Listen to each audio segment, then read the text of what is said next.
Welcome to the Listening Tube. Hello, and thank you for putting your ear to Season 4, Episode 4 of The Listening Tube. I'm your host, Bob Woodley.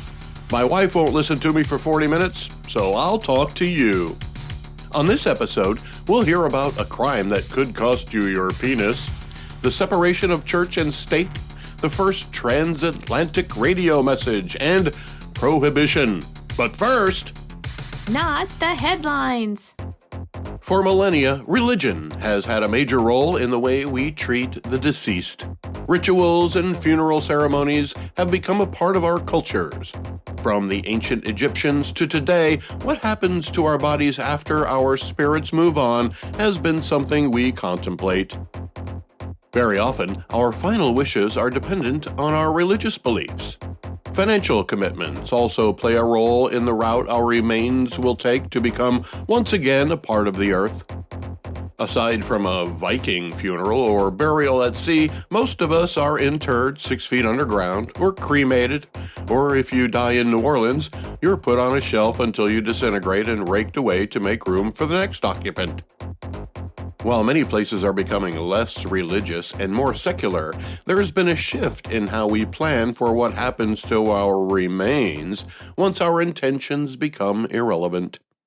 As the great Rodney Dangerfield once proclaimed, "Country clubs and cemeteries, biggest waste of real estate there is." So people who haven't seen the movie Soylent Green are looking for alternative ways to dispose of themselves that aren't rooted in religious bylaws, but by environmental guidelines. Personally, I don't care what happens to my body after I pass on. I don't need a gravesite or a headstone. All I want is a giant statue of myself at the intersection of Market and Independence Streets in Shamokin, Pennsylvania. So people can look at it and wonder how that guy got a statue. You can throw my body in a dumpster for all I care. I know it's against the law. They call it abuse of a corpse, as if the corpse cares what happens to it. For some reason, you or somebody else has to make a legal decision about what's going to happen to your body after you're done with it. Bury it, burn it, donate it to science. Well, now, 6 states have made legal another option, human composting. The state of New York recently made human composting legal. California, Oregon, Washington, Colorado, and Vermont had already done so. Instead of being buried in a box or a concrete vault, or being turned into ashes only to sit on a shelf somewhere, you can turn your body into about a cubic yard of soil. Wait. A cubic yard? Most of us don't even make up a cubic yard when we're alive. An Axios story by Alex Fitzpatrick describes the process. In a religious-like ceremony called a laying in, a person's body is put into a container surrounded by other organic materials, wood chips and alfalfa among them. A company called Recompose has figured out the procedure for maintaining the proper ratio of carbon, nitrogen, and oxygen to support the microbes needed to move the process along. Mechanical steps are also needed. By that, I'm guessing they mean they have to stir you around every once in a while. After you're stirred and possibly shaken for about a month, you and the other ingredients, minus any artificial body parts like dental fillings, will become soil for your loved ones to do with as they please. Odds are you'll end up in the garden. Part of my late wife ended up in a flower box in front of the house where she died. Like my late wife, people often die suddenly and unexpectedly. A woman in the story says she found the idea attractive because the month-long process means you don't have to absorb the death so quickly. It helps break down the barrier we have between here 1 minute, gone the next. This invisibleness of death, she said. Plus, according to Recompose CEO Katrina Spade, the process saves about 1.2 metric tons of carbon compared to traditional methods. 1.2 metric tons. The story doesn't give another parameter, like 1.2 metric tons a year or a month, so take that for what it is. Either way, it costs about $7,000 for the service, which is in between a full-blown funeral and a simple cremation. Hundreds have already signed up and are making advance payments.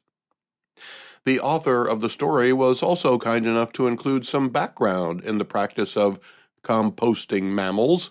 It's a recommended practice in places where there is little topsoil to farmers and ranchers who find themselves with animal carcasses. Biology is a never-ending cycle of life and death. The death feeds the new life, unless it's locked in a box or a vault. Ashes to ashes, dust to dust.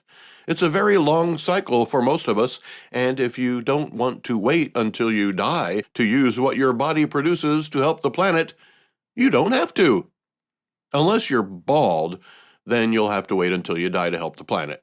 Because the hair that grows out of your head can have a great impact on the health of our planet. Specifically, our water. As it turns out, human hair has some amazing qualities, and those of us who can grow it on our heads average about a quarter inch or about 6 millimeters of it every month. And not just one hair, but every hair on our heads. That's a lot of hair. And all of that hair has amazing absorption properties. 1 kilo of hair, or 2.2 pounds of hair, can absorb up to 8 liters, or over 2 gallons of oil and hydrocarbons. 1 strand of hair can support up to 10 million times its weight. Plus, its keratin fibers make it very elastic. That's according to a co-founder of a company in Brussels, Belgium, that takes human hair and creates large mats made of human hair that are used to soak up pollutants. They're putting the mats in drainage pipes to soak up fats, oil, and hydrocarbons before the water gets to the river. The hair can also be made into biocomposite bags. The story in Reuters describes where the hair comes from. Dozens of hairdressers around the country pay a fee for the Hair Recycle Project to collect the hair they accumulate from their customers. I don't know if it's cheaper or more expensive than throwing it away, but the story quotes a Brussels hairdresser as saying she's motivated to be a part of the program because it's a shame to throw the hair away when so much can be done with it. There's a good chance that whoever came up with the idea to use human hair to soak up pollution was extremely bored when that thought occurred, which would also indicate the person wasn't a frequent user of social media. How do I know that? Well, according to an article in Communications, researchers in Dublin did a study on boredom. The pandemic of a few years. You thought I was going to say the pandemic of a few years ago, but no. The pandemic of a few years gave researchers a rare opportunity to study what happens when we're locked down, isolated, and running out of ways to occupy our time. What they discovered is the 2 levels of boredom first described by the brilliant philosopher Martin Heidegger in 1929. Superficial boredom, which is when you're getting restless or you're stuck somewhere waiting for something like a ride or a meteor shower. And profound boredom, which is the kind of boredom you might experience in solitary confinement or living with a spouse you don't like anymore.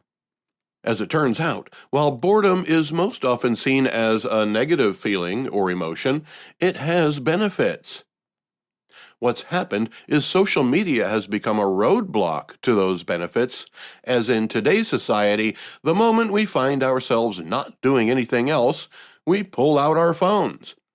Because our level of boredom never exceeds the superficial, we don't reap the benefits of profound boredom.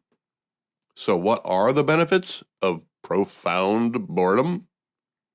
Dr. Timothy Hill, who helped write a study about boredom, time, and technology, says boredom can be, quote, intensely positive if people are given the chance for undistracted thinking and development, unquote.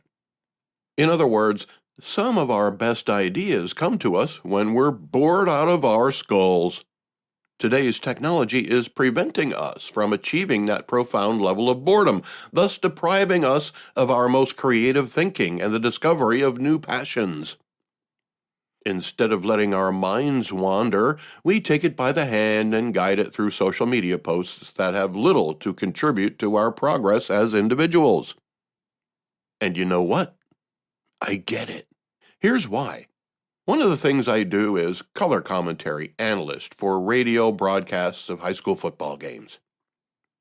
We go on the air at 6:30 p.m., and my play-by-play guy and I are live for the next several hours until the game is over and the post-game show is done.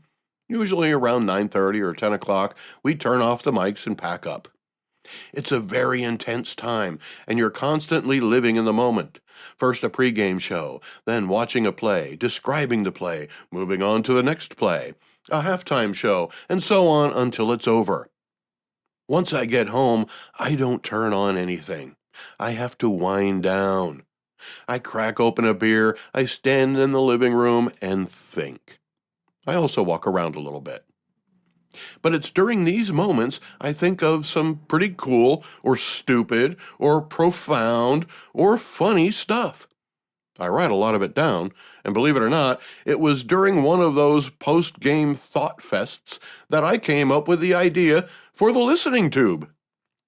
Whether or not it was a good idea has yet to be determined, but those sessions of quiet introspection have produced some of the most interesting thoughts. Now, I'm not suggesting you start your own podcast, but I highly recommend you spend some quality time with your own thoughts. You might be surprised by what you discover. But in order to do that, you have to allow yourself to become bored. Not just superficially bored, but profoundly bored. I only raised my voice there in case you were actually getting bored. Okay, time to move on.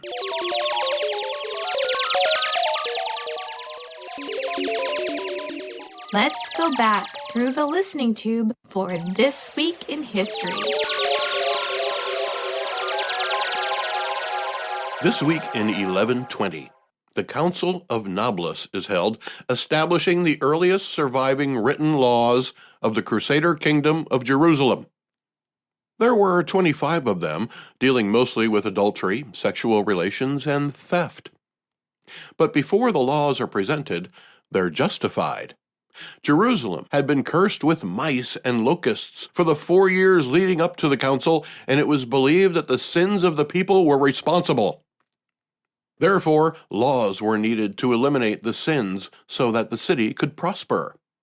To that end, adultery was discouraged by the removal of a man's penis if he is found guilty a second time. If the adulterer is a woman, her nose would be mutilated unless her husband forgave her, in which case they would both be exiled. Sodomy was punished by being burned at the stake if both parties were adults. The only exception being if the passive partner was a child or elderly person. However, if you repented, you could avoid punishment. Then you could do it again and repent again, but instead of being burned at the stake, you would be exiled. Interreligious sex was also frowned upon. Any Christian man who had sex with a Muslim woman would lose his penis, and the woman would have her nose mutilated. Theft was also met with harsh punishment. A conviction could cost you a hand, foot, or eye. Plus, the stolen goods must be returned. If the convicted thief didn't still possess the goods, he or she would become the property of the victim. This week in 1492, the first grammar of the Spanish language is presented to Queen Isabella I, which means that when Christopher Columbus returned from the New World, he may have sounded funny to the people who were living in Spain the whole time. This week in 1572, Thomas Howard, 4th Duke of Norfolk, is tried for treason for his part in the Ridolfi Plot to restore Catholicism in England. The Ridolfi Plot was a plan to assassinate Queen Elizabeth I and replace her with Mary, Queen of Scots. Howard's plan also included him marrying Mary, thus becoming King of England. As a Roman Catholic, he could then pronounce Catholicism as the official religion of England. But 2 years earlier, Pope Pius V condemned Queen Elizabeth I and excommunicated her. Catholics were thereafter seen as threats, so 9 years later, this week in 1581, the English Parliament outlaws Roman Catholicism. It stayed that way for more than 200 years, until in 1829, Parliament passes the Roman Catholic Relief Act. This week in 1782, Superintendent of Finance Robert Morris goes before the U.S. Congress to recommend establishment of a national mint and decimal coinage, eventually leading to the term dime bag. And this week in 1783, the Kingdom of Great Britain signs a peace treaty with France and Spain. So what, you say? Well, the peace treaty officially ended hostilities in the American Revolutionary War. France and Spain supported the colonies in the battle for independence and played a critical role in ending it.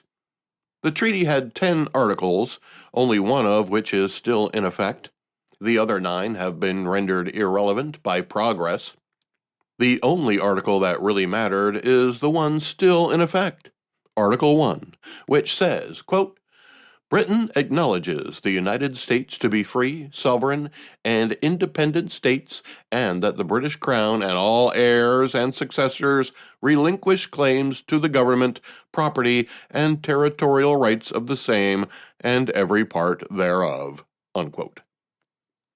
This week in 1786, the Commonwealth of Virginia enacted the Statute for Religious Freedom, authored by Thomas Jefferson. It is because of this statute that Jefferson is credited, or blamed, for the separation of church and state. He also wrote the Declaration of Independence. Jefferson was a religious man, but balked at the thought of a virgin birth and resurrection. Instead, he saw Christ as a teacher of common sense and morals, and even compiled his own version of the Bible.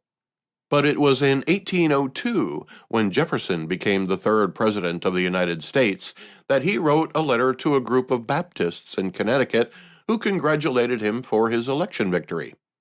But because of his religious beliefs, his political opponents accused him of being an infidel and an atheist. When he was elected president, according to a story written by an American university professor, people were scared that their Bibles would be confiscated. Politics. Hasn't changed a bit. Anyway, Jefferson wrote a letter back to the well-wishers to assure them that their religious liberties would be maintained under his administration. It said, "Believing with you that religion is a matter which lies solely between man and his God, that he owes account to none other for his faith or his worship, that the legitimate powers of government reach actions only and not opinions, I contemplate with sovereign reverence that act of the whole American people which declared that their legislature should make no law respecting an establishment of religion, or prohibiting the free exercise thereof, thus building a wall of separation between church and state." Thus, the separation of church and state became a part of the lexicon of American law, established as a precedent by the U.S. Supreme Court and often interpreted as freedom from religion instead of freedom of religion. This week in 1788, the first elements of the First Fleet, sailing ships carrying 736 convicts from England to Australia, arrives at Botany Bay.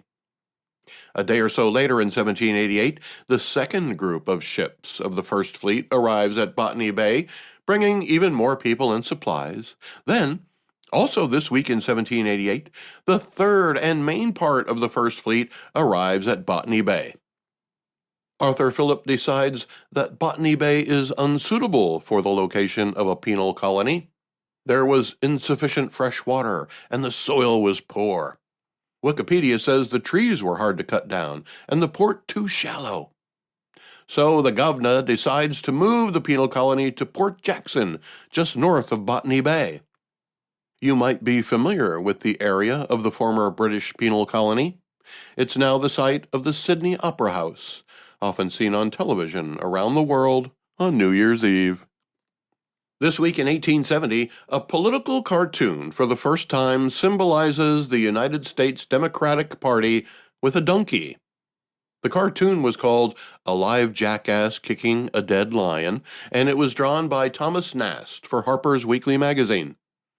At that time, there were two factions of the Democrat Party, those who opposed the Civil War and wanted to make peace with the recently defeated Confederates, and the War Democrats, who had other ideas.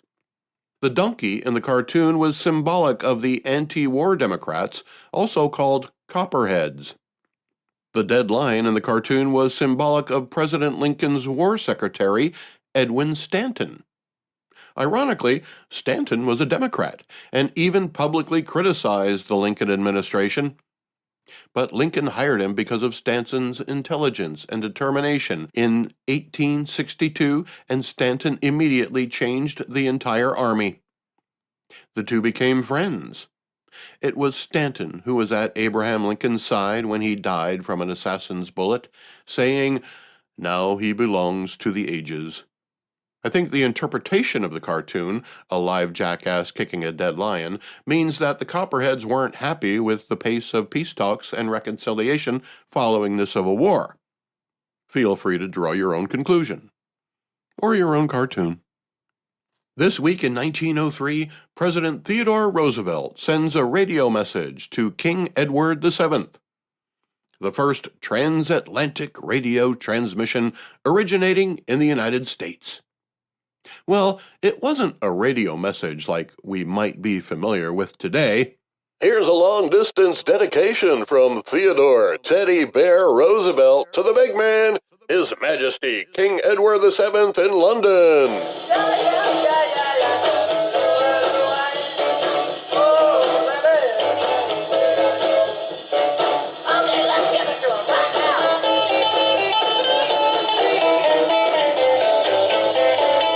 No, it was actually in Morse code.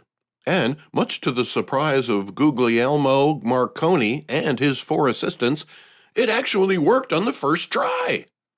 The message read, "In taking advantage of the wonderful triumph of scientific research and ingenuity which has been achieved in perfecting a system of wireless telegraphy, I extend on behalf of the American people most cordial greetings and good wishes to you and to all the people of the British Empire. Theodore Roosevelt, Wellfleet, Massachusetts, January 19th, 1903. Big deal, you say? Well, 6 years later, Marconi shared the Nobel Prize in Physics, and his work led to many of the conveniences we have today, such as radar, microwave ovens, cell phones, and perhaps the most influential and life-changing thing ever, radio. You can hang your hat on that. This week in 1915, George's Claude patents the neon discharge tube in the United States. That's right, the neon light, made famous by the Las Vegas Strip and Times Square in New York City. George's Claude was considered the Edison of France. Yeah, he was from France. He was already 45 years old when he patented neon lights for use in advertising, but his life was about to get a lot more complicated. When the Nazis occupied France in the early 1940s, he was a Nazi collaborator, and when France was liberated in 1944, he was arrested. He spent about 5 years in prison for propaganda and lived for another 10 years, passing away in 1960 at the age of 89. He had other scientific breakthroughs, but the neon light he invented will forever burn an indelible vision of a brand of beer in our minds. This week in 1919, the Boston molasses disaster. A large molasses tank in Boston bursts and a wave of molasses rushes through the streets. Now, the speed at which molasses rushed through the streets is relative. You might think that a herd of gazelle would be a lot faster than a wave of molasses, and you would be half right.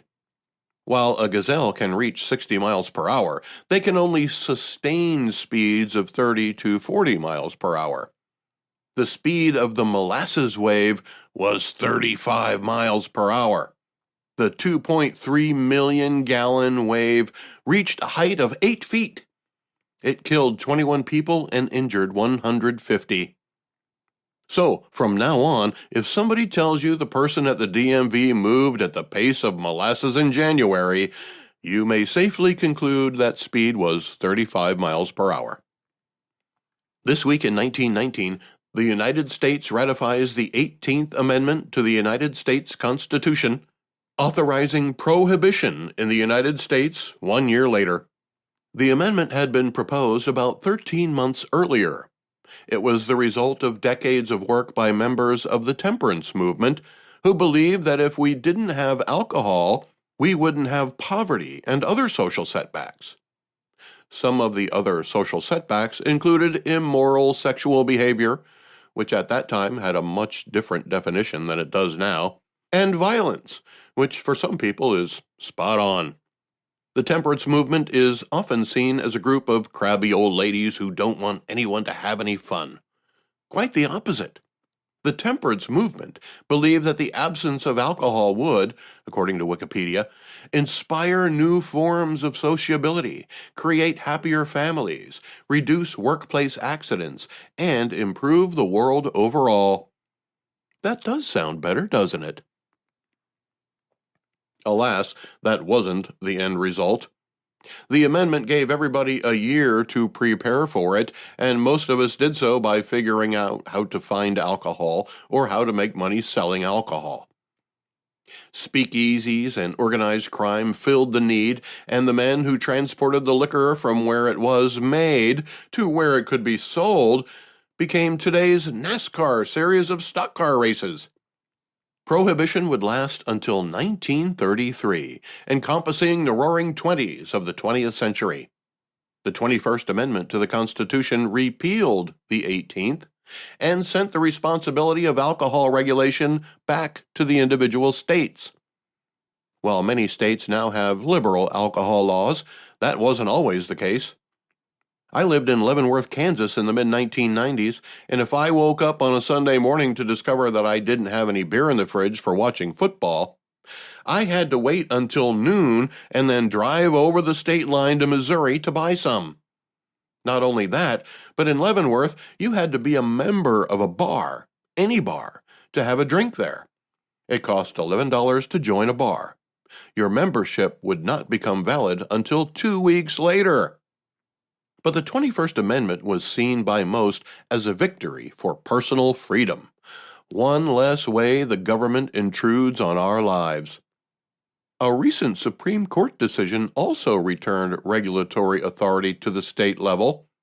Repealing Roe v. Wade essentially did the same thing.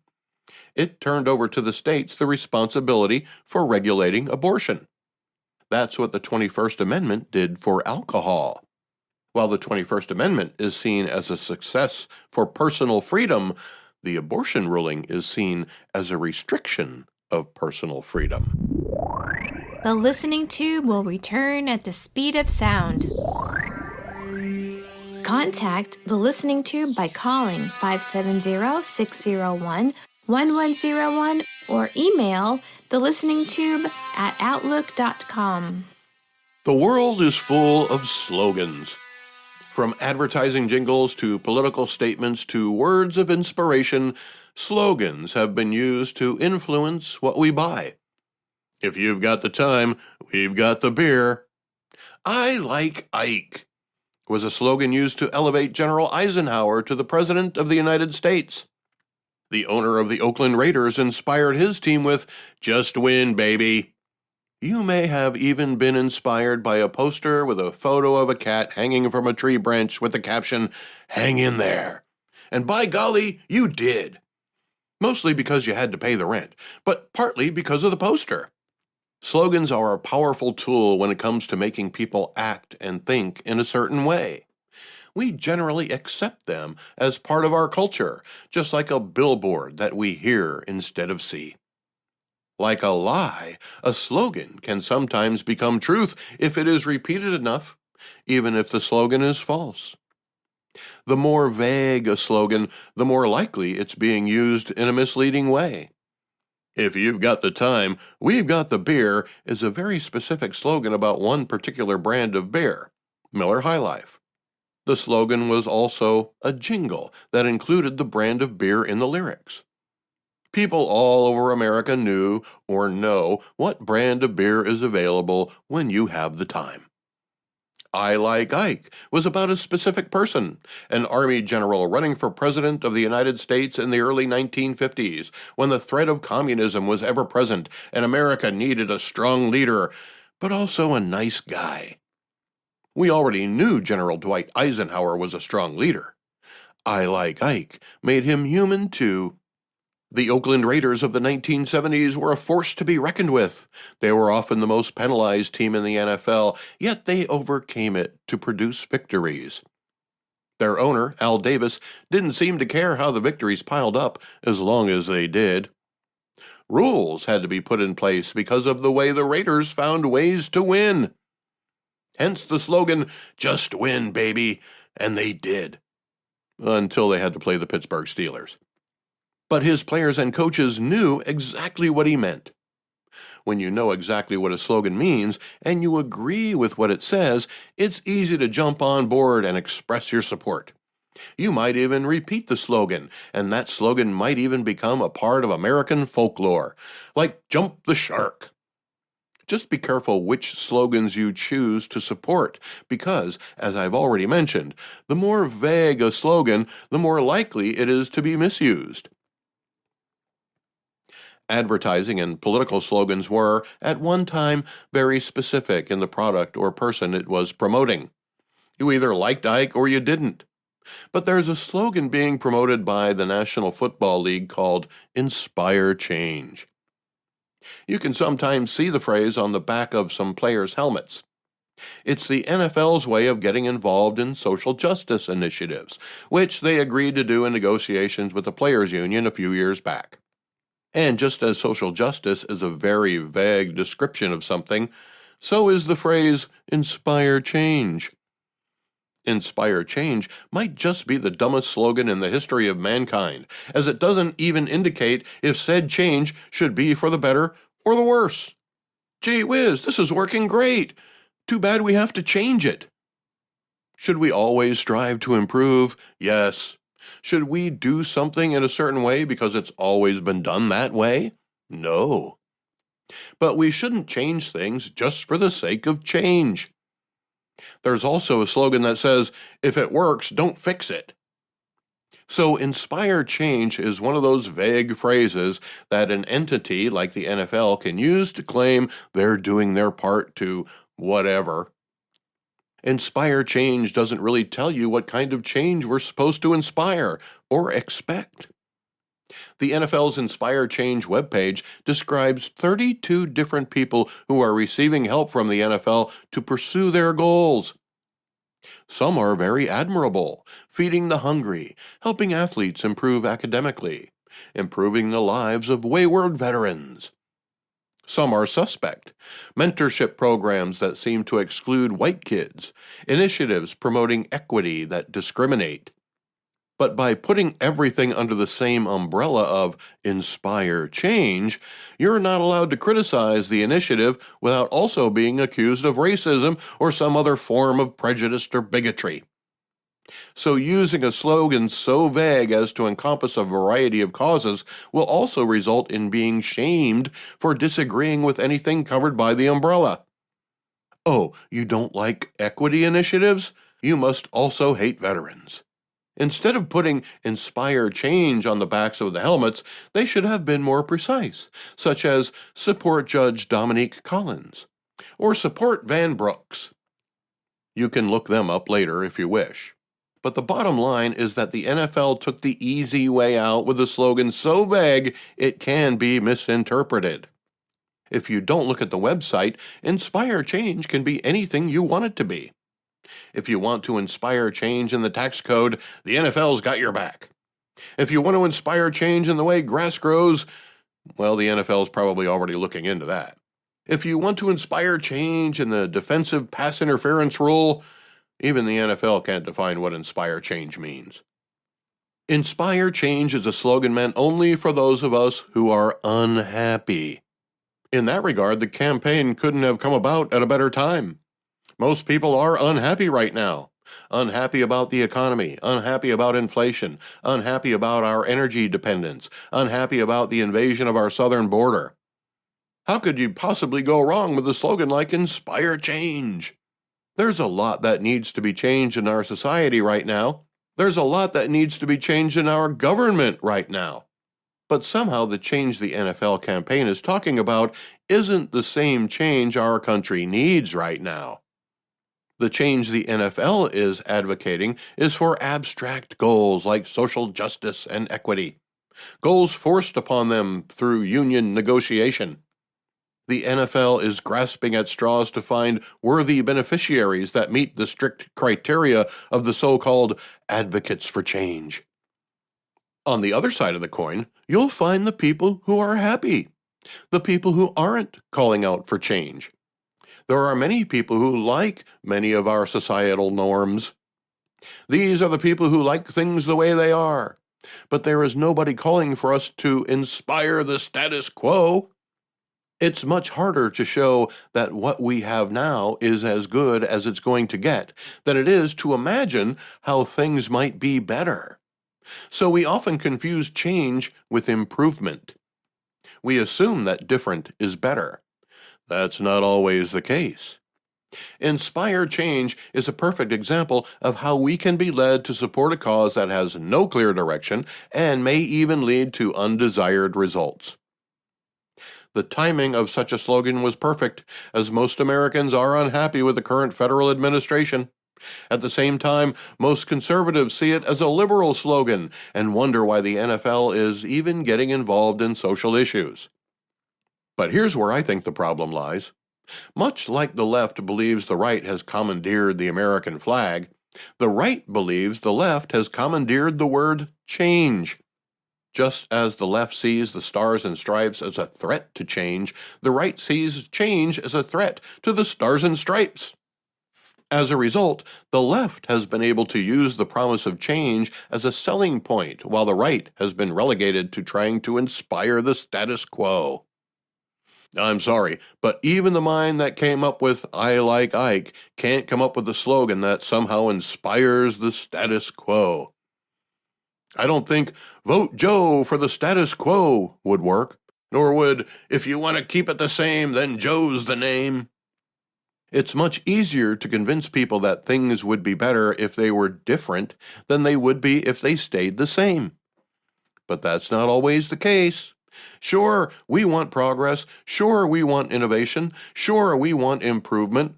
But let's not equate change with progress, innovation, and improvement. Change for the sake of change is merely an exercise in control.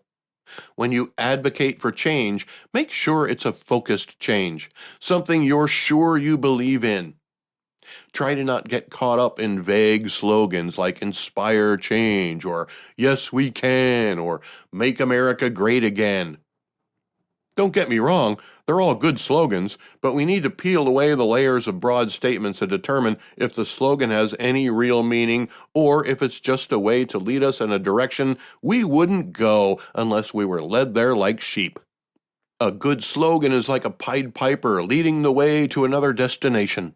The problem is, slogans like "Inspire Change" and "Black Lives Matter" don't have a specific destination in mind. There's no specific goal that we can achieve if we work together. An open-ended charade with no clear goals. A meandering route to nowhere in particular. But if you don't get in line, you subject yourself to criticism and labels like racist and white supremacist, even if your skin isn't white. So, be careful which slogans you champion. You might be leading yourself down a path of never-ending pursuit of an ideal that hasn't been defined. It's okay to inspire change, but be careful what changes you promote. Change isn't always a good thing. Our changes are taking the pace I'm going through. Changes. Turn and face the strange changes. Oh, look out, you rock and roller. Listening Tube is written and produced by yours truly. Copyright 2023. Thank you for putting your ear to the Listening Tube. I'm your host, Bob Woodley, for Thou ad infinitum. I said that time may change.